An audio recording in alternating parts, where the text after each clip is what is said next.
En un mundo que resonaba con la psicodelia y el amor libre, una oscura semilla germinaba en las entrañas de Birmingham. Un lugar de chimeneas humeantes y fábricas ruidosas, donde el sol se ahogaba en una neblina de carbón y desesperanza.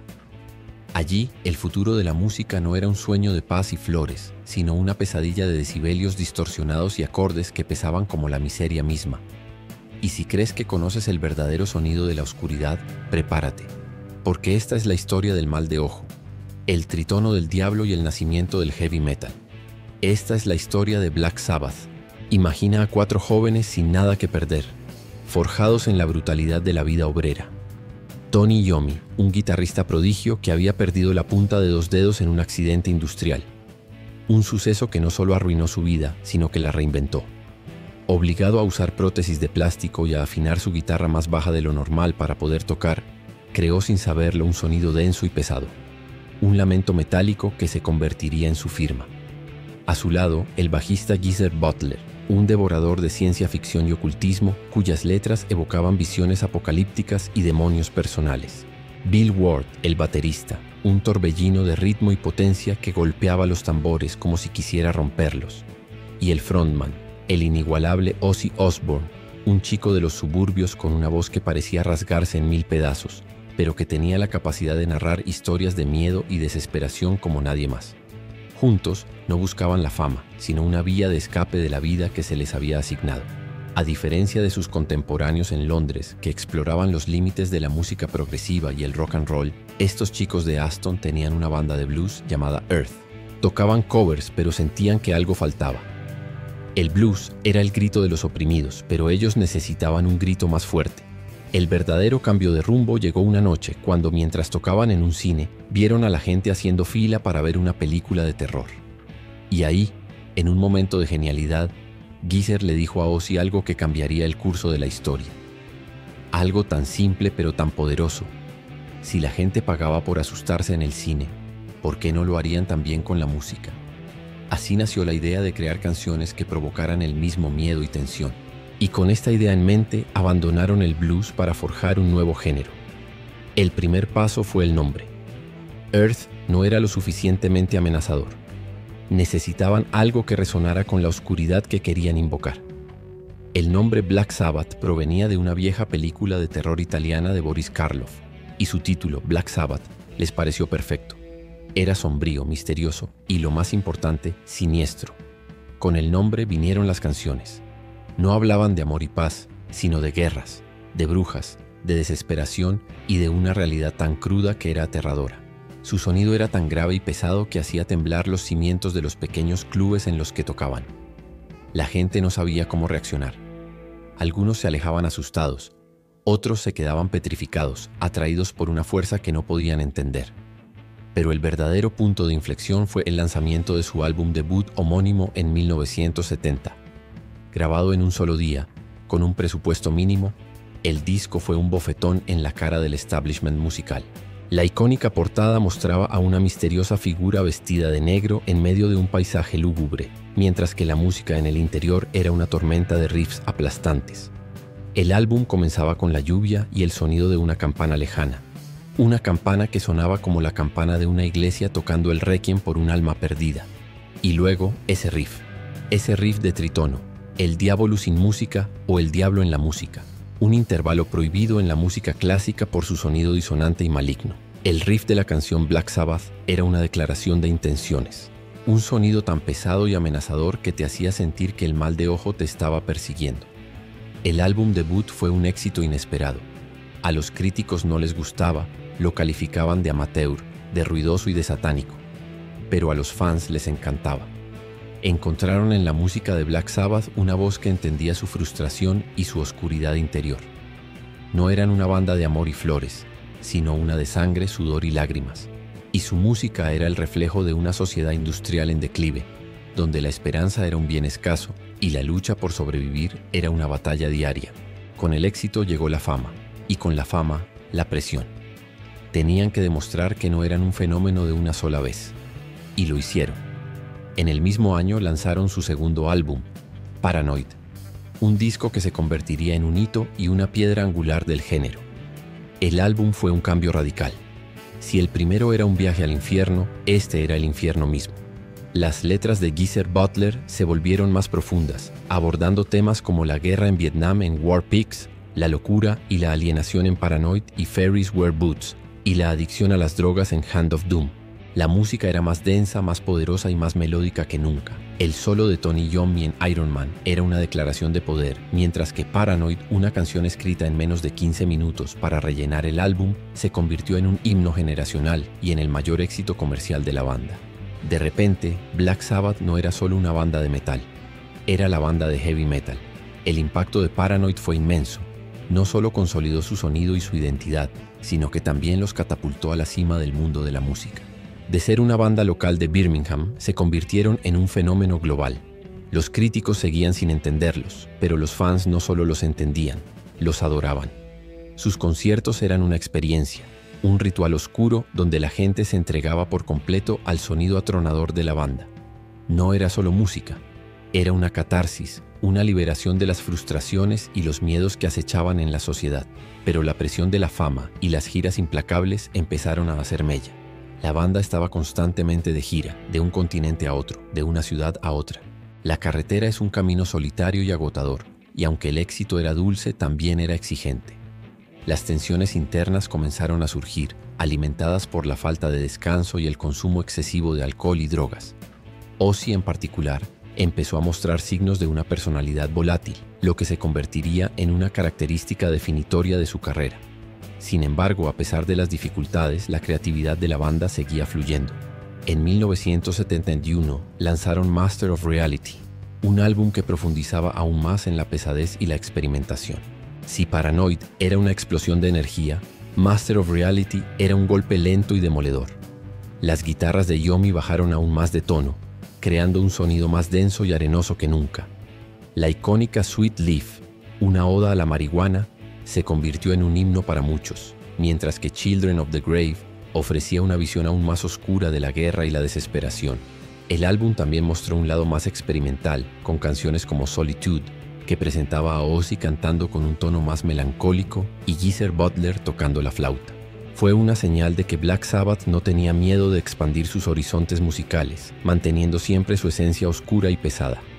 El éxito de Master of Reality demostró que Black Sabbath era una fuerza imparable.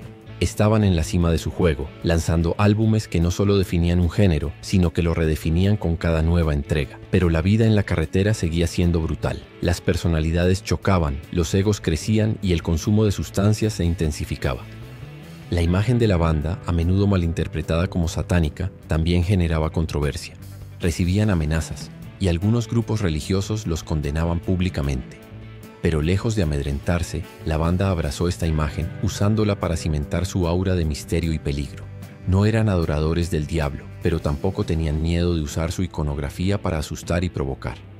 En 1972 lanzaron Volume 4, un álbum que, a pesar de las dificultades personales, demostró un nivel de sofisticación y madurez musical aún mayor. Fue grabado en Los Ángeles, lejos de la humedad y la neblina de Birmingham, en un entorno que les permitía un poco más de libertad y experimentación. El álbum abrió con la poderosa Wheels of Confusion, que mostraba una vez más la habilidad de Iommi para crear riffs memorables y complejos. También contenía Snowblind, una canción explícita sobre el uso de la cocaína, un reflejo de la realidad de la banda en ese momento. Pero también había momentos de sorprendente delicadeza, como la balada acústica Laguna Sunrise, que demostraba la versatilidad de Iommi como compositor. Volume 4 fue un testimonio de su capacidad para seguir creando música innovadora y potente, incluso en medio del caos. A pesar del éxito, las relaciones dentro de la banda se tensaban cada vez más. Ozzy, en particular, se sentía cada vez más aislado y maltratado por sus compañeros, quienes a menudo se burlaban de él. Aunque el alcohol y las drogas eran un problema para todos, Ozzy parecía ser el más afectado, entrando en una espiral de excesos que lo llevaría al límite. La dinámica interna de la banda se asemejaba a una caldera a punto de estallar, con la música siendo el único factor que los mantenía unidos. La creatividad seguía siendo su válvula de escape, el lugar donde podían canalizar todas sus frustraciones y demonios internos. En 1973 lanzaron Sabbath Bloody Sabbath, un álbum que muchos consideran su obra maestra y el pináculo de su primera etapa. Fue un disco que marcó un punto de inflexión, mostrando una banda que se había vuelto increíblemente compleja y experimental. Las composiciones eran más elaboradas, con arreglos orquestales y una mayor atención a la melodía. La canción principal, Sabbath Bloody Sabbath, es un tour de force, con cambios de ritmo, riffs intrincados y una letra que hablaba directamente de la presión y la confusión que sentían como banda. También contó con la colaboración del tecladista Rick Wakeman de Yes en la canción Sabra Cadabra, lo que demostró su apertura a nuevas influencias y sonidos. Sabbath Bloody Sabbath fue un triunfo artístico, demostrando que Black Sabbath era mucho más que una simple banda de heavy metal. Eran innovadores, experimentadores y sobre todo maestros de su oficio. Habían logrado crear un sonido que era a la vez pesado y hermoso, oscuro y emotivo. El álbum fue un éxito comercial y de crítica, y cimentó su lugar como una de las bandas más importantes e influyentes de su generación. Parecía que no había límites para lo que Black Sabbath podía lograr. Sin embargo, este fue también el comienzo del fin de su era dorada, la etapa con su formación original. La cumbre artística a menudo se convierte en el preludio de un descenso. Tras el triunfo artístico de Sabbath Bloody Sabbath, la banda se encontraba en una encrucijada. La presión de las giras, el exceso constante y las luchas de egos habían cobrado su precio.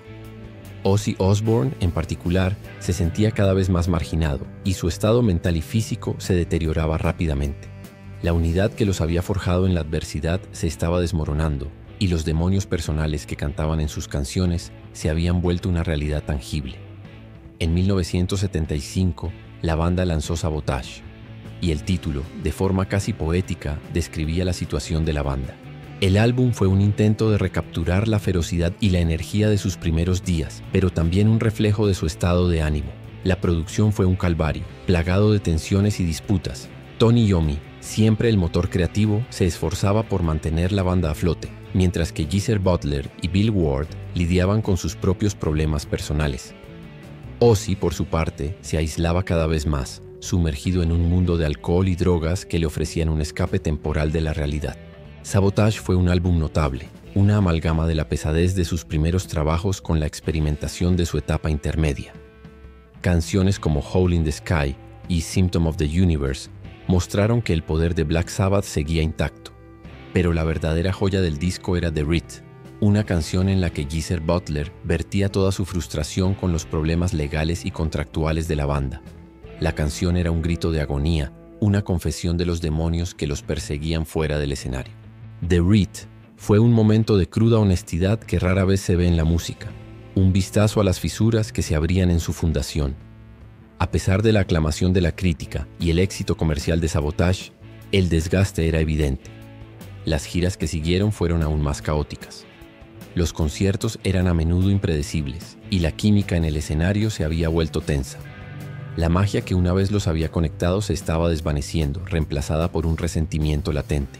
Los fans notaban la diferencia, pero seguían acudiendo en masa, aferrándose a la esperanza de que la banda pudiera superar sus demonios. En 1976 lanzaron Technical Ecstasy, un álbum que marcó un cambio radical en su sonido.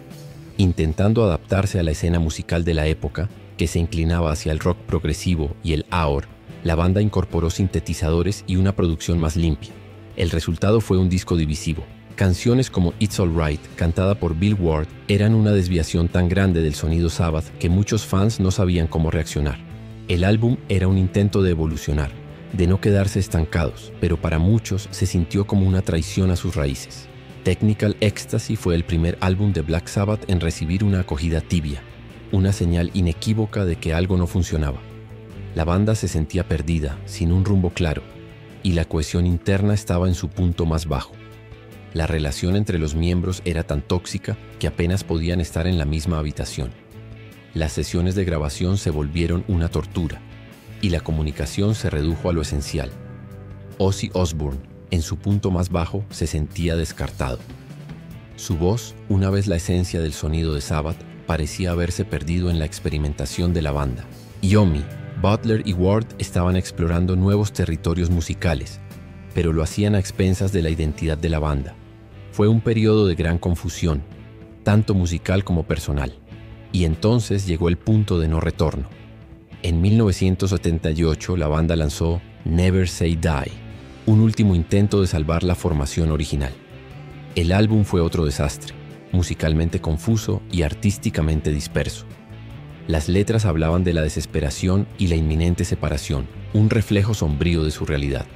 Never Say Die era un grito de batalla vacío, porque para ese entonces la banda ya estaba rota. La gira que siguió fue un desfile de horrores. Los conciertos eran inconsistentes, las peleas eran constantes y Ozzy Osbourne, en particular, se había vuelto un fantasma de sí mismo. La ruptura era inevitable. Tras un concierto en Los Ángeles, Tony Iommi, frustrado y agotado por la situación, tomó la decisión de despedir a Ozzy. Fue una decisión dolorosa pero necesaria. El Ozzy que conocían ya no estaba, había sido consumido por la vida de excesos y el aislamiento. El despido de Ozzy Osbourne marcó el final de una era. La era dorada de Black Sabbath había terminado, y la banda, que había creado un género y definido una generación, se encontraba ahora en un precipicio. Su futuro era incierto, su legado estaba en peligro, y la banda, que una vez había sido una unidad invencible, ahora estaba rota en 1000 pedazos. La pregunta era, ¿podría Black Sabbath sobrevivir sin su voz? Con la partida de Ozzy Osbourne, Black Sabbath se encontró en una encrucijada existencial.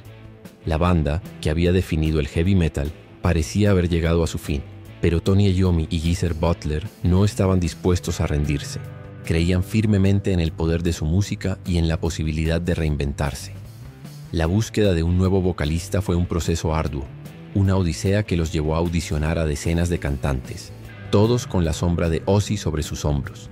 El elegido fue Ronnie James Dio, un vocalista de la banda Rainbow, conocida por su estilo de rock más melódico y por la poderosa voz de Dio. A primera vista, la elección parecía extraña. Ozzy era un frontman caótico y carismático, con una voz cruda y rota que encajaba perfectamente con el sonido de la banda. Dio, por su parte, tenía una voz operística y un estilo más teatral. Pero Tony Iommi vio en él algo que el resto no. Vio el potencial de un nuevo Black Sabbath. Y no se equivocó. La llegada de Dio no fue solo un cambio de cantante, fue una transformación completa. Con él, Black Sabbath se alejó de sus raíces de blues y se adentró en un territorio más épico y fantástico. Las letras de Geezer Butler, que hablaban de la cruda realidad de la vida obrera, fueron reemplazadas por las de Dio, que exploraban mundos de fantasía, dragones y la lucha entre el bien y el mal. Era una nueva era para la banda, una que abrazaba la mística y la grandiosidad sin perder su esencia pesada. El primer álbum de esta nueva formación, Heaven and Hell, lanzado en 1980, fue un regreso triunfal a la cima. El álbum fue un éxito rotundo, tanto de crítica como de público. Demostró que Black Sabbath podía prosperar sin Ozzy y que Dio era un digno sucesor. La canción que da nombre al disco es una obra maestra, un épico de 6 minutos que mostraba a un Black Sabbath renovado, pero aún reconocible. Los riffs de Iommi eran tan poderosos como siempre, la batería de Bill Ward tan contundente y el bajo de Geezer Butler tan sólido. Y sobre todo la voz de Dio, con su alcance y su poder, elevó la música a un nuevo nivel. Canciones como Neon Nights y The Young se convirtieron en himnos y el álbum demostró que la banda había recuperado su magia. Pero las cosas no duraron. A pesar del éxito de Heaven and Hell, la formación con Dio también fue un camino lleno de baches. Las tensiones internas volvieron a surgir. Bill Ward, lidiando con problemas de alcohol y personales, dejó la banda durante la gira de Heaven and Hell y fue reemplazado por Vinny Appice. Con Appice, la banda grabó Mob Rules en 1981, un álbum que continuaba con el sonido épico y fantasioso de Heaven and Hell, con canciones como The Sign of the Southern Cross y la que da título al disco. Mob Rules fue otro éxito, pero la dinámica de la banda se deterioraba. La relación entre Tony Iommi y Geezer Butler con Dio era tensa, y las disputas por el control creativo eran constantes. La banda, que parecía haber renacido de sus cenizas, se estaba desmoronando de nuevo.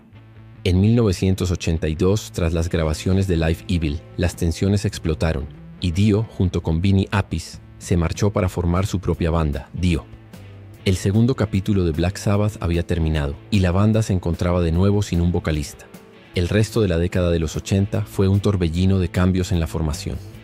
Tony Iommi, el único miembro constante, intentó mantener a la banda a flote con una sucesión de vocalistas. Desde Ian Gillan de Deep Purple, con quien grabaron Born Again en 1983, hasta Tony Martin, que tuvo la etapa más larga y estable de esta época. Fue un periodo de experimentación, de búsqueda de una identidad. A menudo se sintió como un intento desesperado de mantenerse relevantes en una escena musical que había sido moldeada por su propio legado. Pero mientras Black Sabbath luchaba por encontrar su rumbo, la figura de Ozzy Osbourne resurgía de las cenizas. Con la ayuda de su esposa y manager Sharon Osbourne y el talentoso guitarrista Randy Rhoads, Ozzy lanzó su carrera en solitario y se convirtió en una superestrella por derecho propio. Álbumes como Blizzard of Ozz y Diary of a Madman no solo lo convirtieron en un ícono, sino que también demostraron que él por sí solo podía llenar estadios y vender millones de discos. El Ozzy que Black Sabbath había despedido era ahora una figura del rock global, y su éxito, aunque doloroso para sus antiguos compañeros, cimentó el legado de la formación original de Sabbath. El éxito de Ozzy en solitario y el constante cambio de miembros en Black Sabbath crearon una rivalidad que con el tiempo se convertiría en un pretexto para una reunión. A finales de la década de los 80 y principios de los 90, Black Sabbath era una banda en constante metamorfosis. La rotación de vocalistas se había convertido en su sello distintivo y el único punto de anclaje era la inquebrantable voluntad de Tony Iommi. Con Tony Martin al micrófono, la banda lanzó una serie de álbumes que, si bien no alcanzaron la gloria de su época clásica, demostraron que Black Sabbath seguía siendo una fuerza creativa. The Eternal Idol, Headless Cross y Tear son discos sólidos que los mantenían en la escena, pero que a menudo se sentían como un eco del pasado en lugar de una nueva revolución. Mientras tanto, en el otro lado del espectro, la carrera en solitario de Ozzy Osbourne era un huracán de éxitos.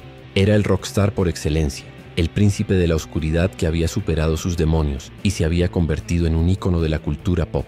Su festival itinerante, el Ozzfest, se convirtió en un monstruo de la industria musical, presentando a las nuevas generaciones de metal, pero siempre con un guiño al legado de Sabbath. La ironía era palpable. Black Sabbath, la banda que lo había creado, estaba luchando por mantenerse a flote, mientras que Ozzy, su antiguo frontman, estaba cosechando los frutos de ese mismo legado. La reunión de la formación clásica era un rumor constante, una esperanza que nunca moría. Los fans soñaban con un reencuentro, con el regreso del sonido que lo había empezado todo. Pero las tensiones y los resentimientos del pasado eran demasiado profundos. Las heridas de la separación, alimentadas por la distancia y el éxito de Ozzy, parecían imposibles de sanar. Sin embargo, el dinero y la nostalgia son fuerzas poderosas. En 1997, el milagro ocurrió. Black Sabbath se reunió con Ozzy Osbourne para 2 conciertos en su ciudad natal, Birmingham. El regreso fue un triunfo, una explosión de energía que demostró que la química entre los 4 era tan potente como siempre. La banda sonaba como en los viejos tiempos, pesada, oscura y atronadora. El público, enardecido, no podía creer lo que veían. Los 4 jinetes del apocalipsis del heavy metal estaban de vuelta. La reunión no fue una simple nostalgia, fue un evento de gran envergadura que se documentó en el álbum en vivo Reunion. El disco no solo capturó la ferocidad de la banda en el escenario, sino que también incluyó 2 nuevas canciones de estudio, Psycho Man y Selling My Soul, las primeras con la formación original en casi 20 años. Era una señal, un indicio de que la reunión podría ser algo más que unos pocos conciertos. La posibilidad de un nuevo álbum de estudio, un capítulo más en la historia de Black Sabbath, era una realidad. Sin embargo, el camino hacia la reconciliación no fue fácil. Las viejas tensiones resurgieron. La adicción y los problemas de salud volvieron a ser un obstáculo, y las disputas por el control creativo y las finanzas amenazaron con descarrilar el reencuentro. Bill Ward, en particular, tuvo problemas de salud que lo obligaron a ausentarse en varias ocasiones, siendo reemplazado por Vinny Appice. La formación original, el santo grial del heavy metal, parecía condenada a ser una quimera.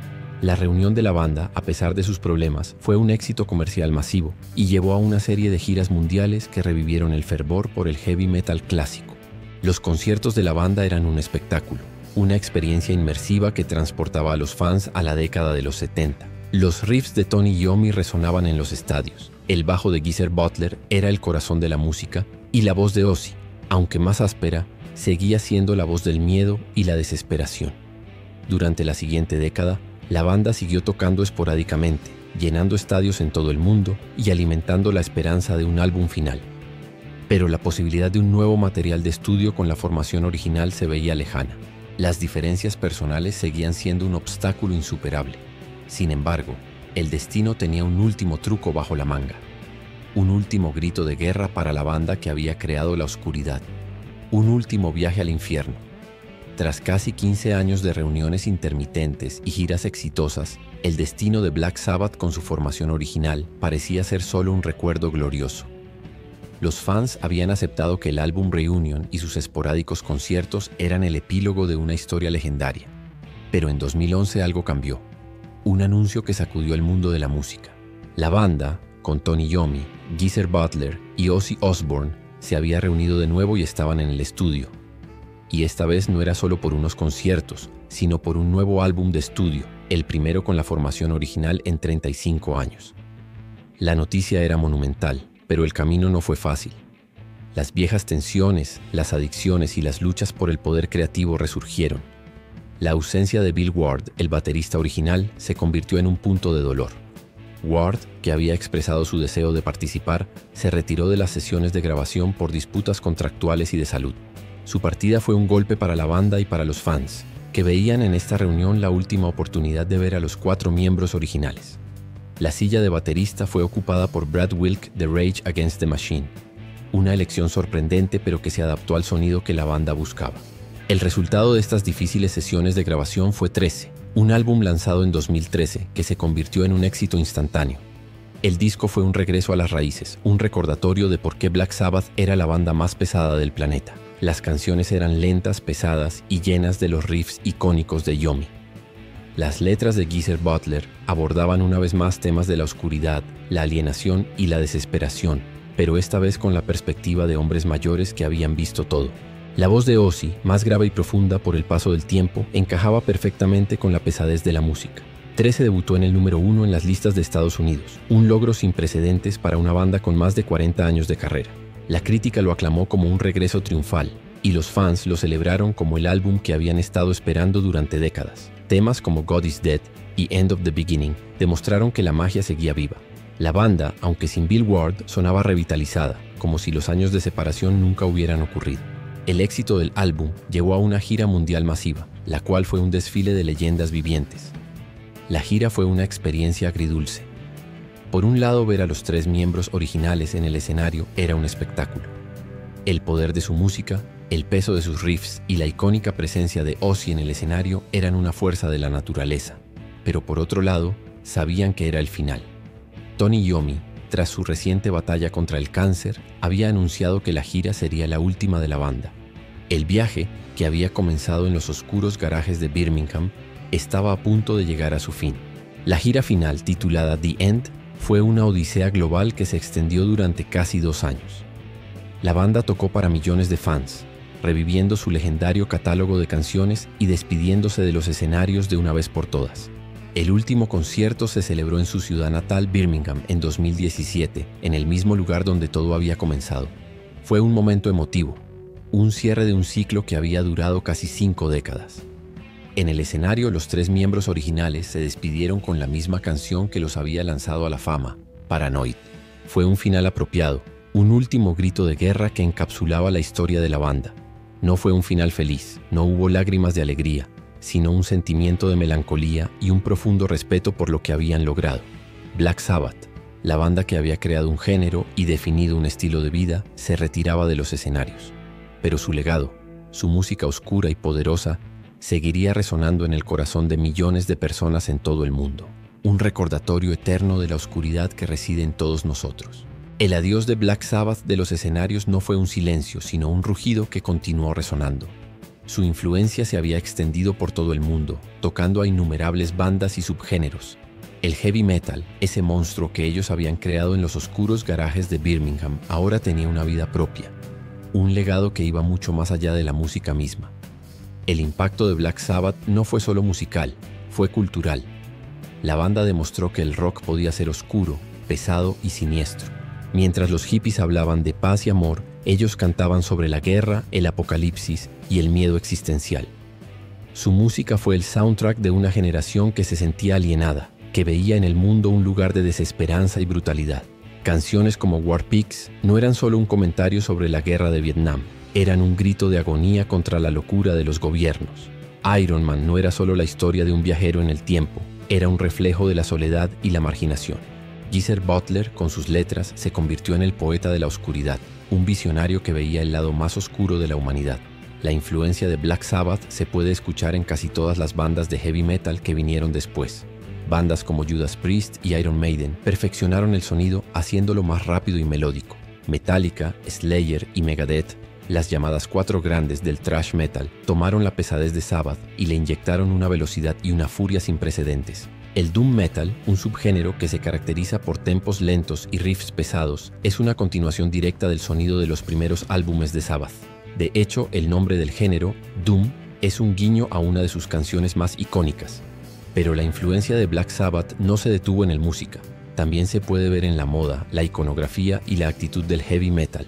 El color negro, los símbolos ocultos, la estética oscura, todo se puede rastrear hasta ellos. La imagen de Tony Iommi tocando su guitarra Gibson SG con sus cruces, la de Geezer Butler con su bajo colgado bajo, la de Bill Ward golpeando sus tambores con la potencia de un tren de carga y la de Ozzy Osbourne con su carisma caótico, crearon un arquetipo para los rockstars del futuro.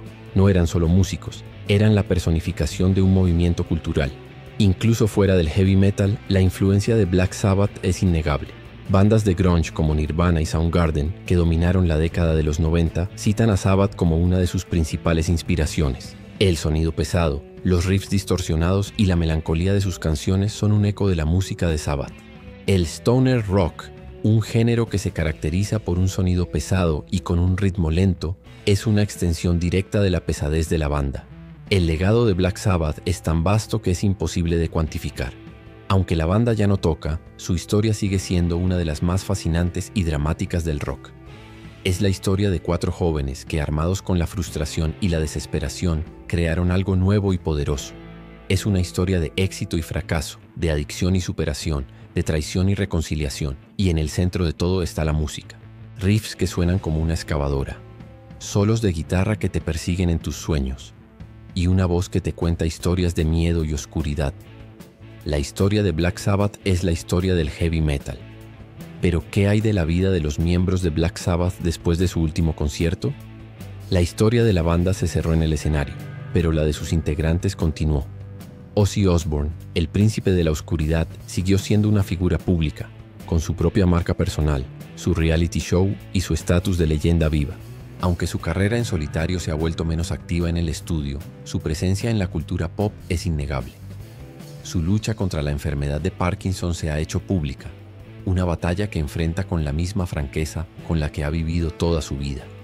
Su legado está tan entrelazado con el de Black Sabbath que es difícil hablar de uno sin mencionar el otro. Él es, y siempre será, el rostro caótico y entrañable del heavy metal. Tony Iommi, el maestro del riff y el único miembro constante de la banda, ha seguido siendo un ícono de la guitarra. Su batalla contra el linfoma no lo ha detenido. Ha continuado componiendo y colaborando con otros artistas, demostrando que su genio musical sigue intacto.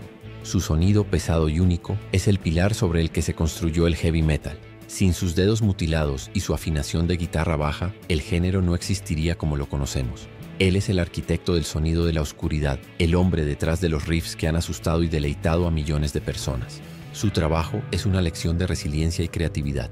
Geezer Butler, el poeta de la banda, se ha mantenido en gran medida fuera del ojo público. Ha participado en proyectos musicales esporádicos y se ha dedicado a su vida personal. Sus letras, sin embargo, siguen siendo un testimonio de su genio.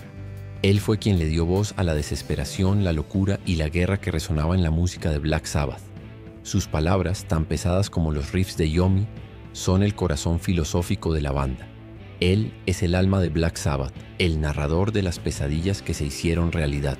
Bill Ward, el baterista original, ha tenido una carrera en solitario y ha seguido tocando y grabando música. Su ausencia en la reunión final de la banda es un punto de dolor para muchos fans, una nota agridulce en el final de una historia épica. Pero su contribución a Black Sabbath es innegable. Su forma de tocar, con una mezcla de potencia y delicadeza, era el latido del corazón de la banda. Su batería era un torrente de energía, un motor que impulsaba los riffs de Iommi y las letras de Butler. Él es el héroe no reconocido de la historia, el motor rítmico que lo hizo todo posible. La historia de Black Sabbath es mucho más que una simple narrativa de rock. Es un reflejo de una sociedad en cambio, de una generación que buscaba una voz para sus frustraciones. Es la historia de cuatro jóvenes que, armados con la frustración y la desesperación de la clase obrera, crearon algo nuevo y poderoso. Crearon un sonido que era una respuesta a la psicodelia y el amor libre, un sonido que era real, crudo y aterrador. No era música para bailar, era música para sobrevivir. Su legado no es solo un montón de discos, es una ideología, un sentimiento, una forma de vida para millones de personas en todo el mundo. Su música es la banda sonora de la oscuridad, una fuerza que no puedes ver, pero que puedes sentir en lo más profundo de tu alma. Pero más allá de las ventas de discos y los conciertos llenos, el legado de Black Sabbath es algo mucho más personal e íntimo.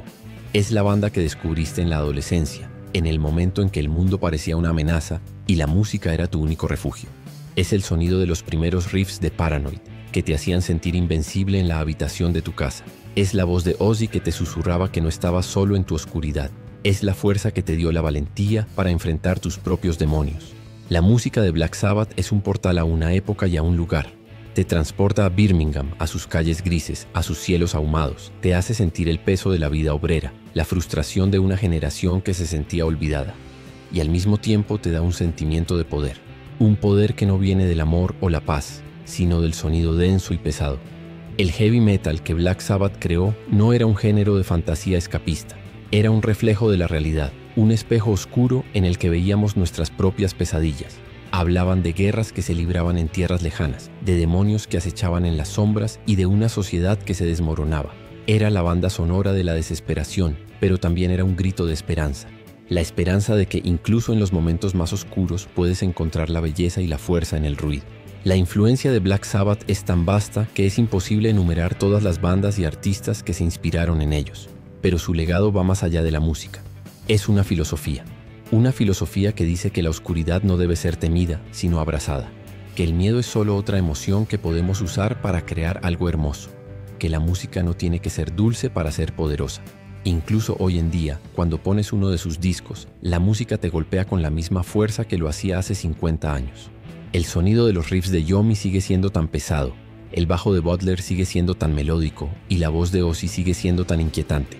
Y eso es porque la música de Black Sabbath es atemporal. No es solo un producto de su tiempo, es una fuerza de la naturaleza. Así que la próxima vez que te sientas abrumado por el mundo, pon uno de sus discos, cierra los ojos y deja que el sonido de la oscuridad te invada. Deja que los riffs te golpeen como olas. Y recuerda, la historia de Black Sabbath no es solo la historia de una banda. Es la historia de cómo la oscuridad puede ser tu mejor aliada. Ahora, el video está por terminar. La historia que has visto es una de fracaso y triunfo, de demonios personales y de genio musical. Es una historia que comenzó en la bruma de una ciudad industrial y terminó en la cima del mundo. Es la historia de Black Sabbath, la banda que creó un género musical de la nada y se convirtió en una leyenda. Pero la historia de Black Sabbath no es solo una para ser vista, es una para ser vivida. Para entender verdaderamente su impacto, tienes que sentirlo. Tienes que cerrar los ojos y dejar que la música te transporte. Tienes que sentir el peso de los riffs de Tony Iommi, la pulsación del bajo de Geezer Butler, el latido del corazón de la batería de Bill Ward y el grito de agonía de la voz de Ozzy Osbourne. Tienes que sentir el poder y la oscuridad que crearon. Así que te invito a que busques sus discos, a que los pongas en tus audífonos, a que subas el volumen y te dejes llevar por el viaje. Escucha el álbum Black Sabbath y siente la campana de la iglesia y el trueno que anunciaron el nacimiento de un nuevo sonido. Escucha Paranoid y siente la energía desenfrenada que definió a toda una generación. Escucha Sabbath Bloody Sabbath y siente la belleza que puede encontrarse incluso en la oscuridad más profunda. La historia de Black Sabbath es un recordatorio de que incluso en los momentos más oscuros, la creatividad puede florecer. Es una prueba de que la música puede ser una fuerza poderosa para la catarsis y la liberación. Es la historia de 4 jóvenes que, al canalizar sus miedos y frustraciones, crearon algo tan atemporal y poderoso que, décadas después, sigue resonando. El mundo que ellos crearon con su música es un mundo de sombras, de monstruos, de guerras y de desesperación. Pero también es un mundo de riffs pesados y de solos de guitarra inolvidables. Es un mundo que nos recuerda que no debemos tenerle miedo a la oscuridad, porque a veces la oscuridad es el lugar donde encontramos nuestra verdadera fuerza. Gracias por acompañarnos en este viaje al corazón de la oscuridad. Y recuerda, aunque la banda ya no exista, su música siempre vivirá, porque los verdaderos maestros de la oscuridad nunca mueren.